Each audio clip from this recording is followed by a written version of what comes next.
it's your friendly neighborhood sassy blonde writer coming at you with another writing video. Today we are continuing our discussion on story structure by talking about one that you've probably seen a lot, especially in TV shows and movies, but you've probably never heard the name before, and that is in medias res. I have no idea if I'm saying that correctly because it's Latin, but it's also known as in the midst of things story structure. Again, this is all a part of my story structure series, so if you've missed any of those videos, don't you worry about a thing. It is linked down below any of those other videos that you may have missed. So make sure you check those out.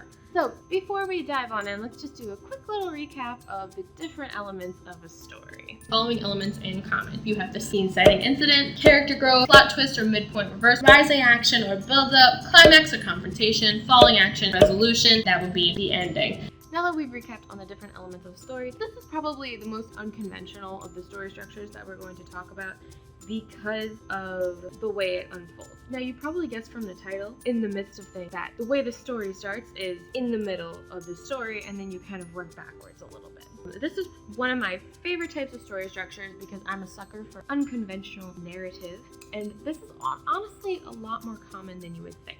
It's also where we get the trope of, yep, that's me. You're probably wondering how I got here. Well, I'll tell you. Encompasses that whole trope, so that's why we're going to be talking about it today. So the phrase from the title of this comes from Latin for in the middle of things. So this type of structure refers to a narrative work beginning in medias res, or in the middle of things. So it opens in the middle of the plot. So a lot of times exposition is completely bypassed, or it's filled in gradually either through dialogue, through flashbacks, or through descriptions of past events. So an example of this would be like in Hamlet.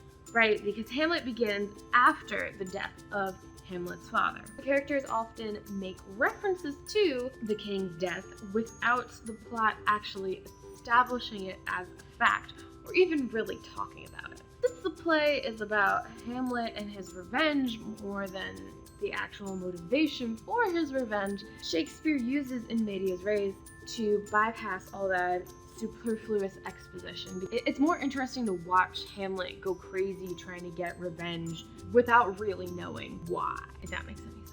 So one of the pros of this, if you are a discovery writer, this may be the story structure for you because it honestly feels the most natural because you are starting in the middle of a big plot point, usually not. We'll talk about which plot point and which part of the story is the best to usually start with in a little bit when we get to the story structure part overview. But usually what happens is you start with some big chunk of action happening in the story because you're coming in the midst of things, right? Which, if you're a discovery writer like me, is your bread and butter. You're like, yes, that is exactly how I want to start my story. Because a lot of times starting at the beginning with the setup and everything is really boring. The exposition and setting the scene and everything is probably the most boring part of beginning a story. So this is probably the most natural feeling, and then you get to kind of work backwards and discover everything about your different characters as you're writing it, similar to the experience the reader has while they're reading. So if you're a discovery writer, you may really enjoy this video, and if you do, let me know in the comments below.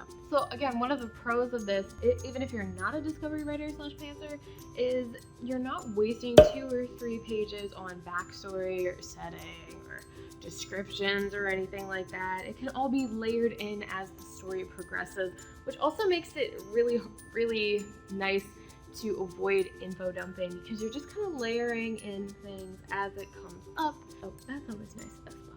Getting a novel in medias res means you're cutting the fluff and you're just jumping straight into the story, which also can be the preferred way to start a novel, especially if you have some complex world building. Avatar: The Last Airbender, their pilot, does that as well. A lot of times pilot episodes that do very well. If you're writing a pilot episode for a TV show, this can also be really useful because one of the things that's tricky about writing pilot episodes for TV shows is that it feels like a pilot episode. So it feels like, hello, mother, I've never met before. So it feels like there's a lot of exposition. So that's usually one of the things that's tricky to balance out with a pilot episode, because you're literally trying to set everything up. So one of the devices that some writers use, I think they use it in Breaking Bad, and I know they've used it, they used it in Avatar: The Last Airbender as well, where to kind of get the exposition out of the way, they use this plot structure in Midi's Race, where they start in the middle of something to kind of get the audience, what's happening? To get the audience's attention, and then they work backwards from there. So here's how we got here, trope. Get you invested. Okay, well now I need to know what's happening. It can be really useful for those purposes as well. So now let's do a little overview on the plot structure.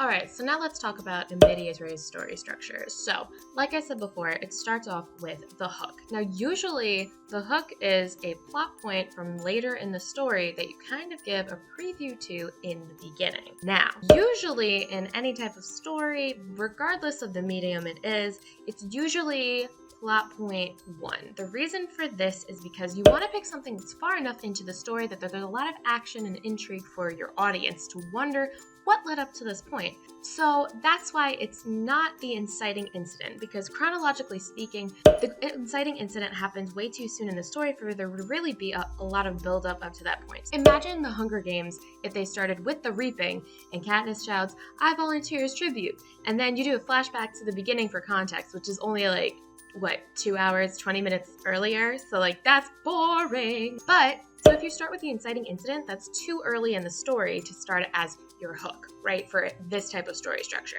Other types of story structures, it's really whatever floats your boat. For this specifically, you want to start a little later in your story. However, on the other side of things, you don't want to tip your hand and give away the climax of your story, because, I mean, that's the most dramatic point of you're giving it all away at that point. If you give away your climax as your hook, you're basically giving away your whole story. Congratulations, you spoiled yourself. But you also don't want to do the midpoint reversal, because the whole point of a midpoint reversal is there's so much buildup in the rising action to the midpoint reversal that it's impactful because of the context that the audience has, and the reversal of fortune or the reversal of approach is impactful because of what it means for the characters. But if you start off with the midpoint reversal, as the audience member, they're thinking, I don't know any of these people, what does this mean to me? So that's why I recommend going with plot point 1, which would happen which would happen a little bit before the midpoint reversal. It's whatever major plot point happens right before that point. That way you have enough rising action building up to that point so you can set up your context and everything for the audience. After your hook, you go into your rising action and explanation. So during your rising action, as I said before, your rising action can be interwoven with going into flashbacks and your setup and your inciting incident and all that fun stuff with your rising action. So this is the point where you get into your backstory and your flashback that bring you from the actual chronological beginning of your story to the event from the hook, which is usually plot point 1. So this is where your audience gets the setup, they get to know the actual characters, they get to know the context of what was happening in plot point 1, or at least know what happened in the beginning, so that way they understand more of the contrast between what it was like in the setup versus what was happening in plot point 1. And then that brings us to plot point 1. So usually from the rising action, that's where we go to plot point 1, then into the midpoint reversal. Then we're still in the rising action, and depending on how you're telling your story here, you interweave some more flashbacks. A lot of times in more character-driven stories, you have more flashbacks happening just to give more context for the character, but just be careful when you use flashbacks or backstory, because you want to make sure that they're important to the story and you're not just having flashbacks or backstory just for the sake of having flashbacks or backstory. You want to make sure that they're relevant to what you're talking about in your story. Hello Future Me did a really good video on this, so I'm going to link to that down below. Then from the rising action, you're going to build up to plot point 2, which could also be, depending on what overall story structure you're going with, your climax or your confrontation, the most dramatic point of your story. So if we're using an example, I would go with Goodfellas. So this is the point in Goodfellas when the main guys realize they messed up and they betrayed the mafia and they're about to get killed. Then you have the falling action, and you can always interweave some more explanation and backstory, but usually after the climax, that's when everything sort of comes together. So you can put some more explanation and backstory in there as well, but you don't have to. A lot of times authors don't do that with the falling action just because the falling action is a really short part of the book. There's not really that much time because you kind of gotta wrap everything up. And then of course you have your resolution. Works that employ in medias res, a lot more common than you think, and a lot of times often use flashback and non-linear narrative for exposition to fill in the backstory. So what makes this story structure work?